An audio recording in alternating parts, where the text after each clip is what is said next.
And the band played on. When you attend a fifth-grade band concert, you don't expect to hear a skilled performance.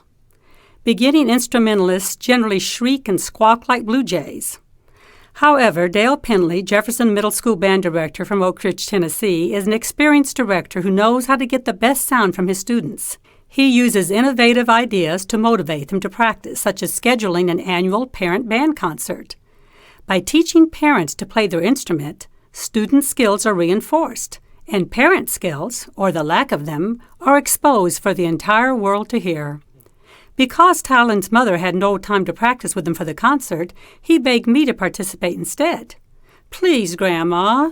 Tylen's brown eyes welled up and my resolve melted like a Hershey bar as I reluctantly agreed. Tylen opened the velvet-lined black trombone case and showed me the basics of assembling the trombone, including how to empty the spit valve. He demonstrated how to hold the trombone, blow into the mouthpiece, and move the slide. Then he showed me some exercises to loosen my lips. Next, he retrieved his Essential Elements band book and played the first tune, Rolling Along, also known as Mary Had a Little Lamb. Now it was my turn. When I blew into the mouthpiece, it sounded like a cow bellowing in pain. Mary's little lamb was doomed to become Mary's big lamb before I mastered the song. Tylen's patience soon ran out, and we only practiced 2 more times before the concert. On the Thursday before the big night, Tylen brought home a note from Mr. Penley that listed 20 songs parents should be prepared to play during the concert. I had only learned to play 3 notes, G, F, and C, and hadn't even conquered 1 song. 20 songs? I began to hyperventilate. The Tuesday night at the concert, I entered the cafeteria of the high school with Tylen and discovered only a few parents were actually participating in the parent band. Most of the group had played in high school or college bands and were experienced musicians, although a bit rusty. The parent band included 3 men on trumpet, 2 women on clarinet, and 1 woman on percussion. I was the only trombonist. There was no way to hide in this small crowd. By now, Tylen was as nervous about my performance as I was. He wouldn't even pass me his trombone so I could warm up. "You don't play it right, Grandma. I don't want my friends to hear you." "Too bad, Tylen. Mr. Penley is counting on my playing with the parents, and I'm going to do my best. Hand over that trombone." Like a flock of sheep, we followed Mr. Penley on stage.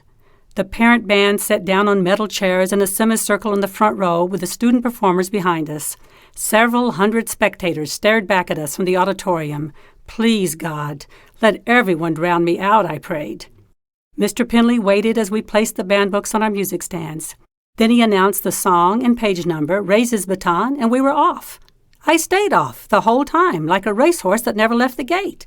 I blew and tooted the trombone every time I saw the notes G, F, and C. The rest of the time I faked it and moved the slide up and down. Sweat trickled down my back as we ran through our repertoire and finished with our finale, Lean on Me. By then, I was more than ready to lean on someone. Except for my discordant notes, the parent band sounded quite good. Relieved the ordeal had ended, I handed Tylen's trombone back to him for the student band performance. "Grandma," he whispered, "you weren't moving the slide at the right time."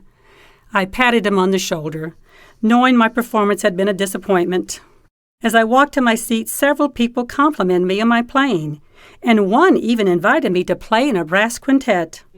Obviously, I'd fooled some people, but I knew I hadn't fooled Mr. Penley, and I certainly hadn't fooled Tylen. For my grandson's sake, I had attempted to conquer the mighty trombone. The trombone won.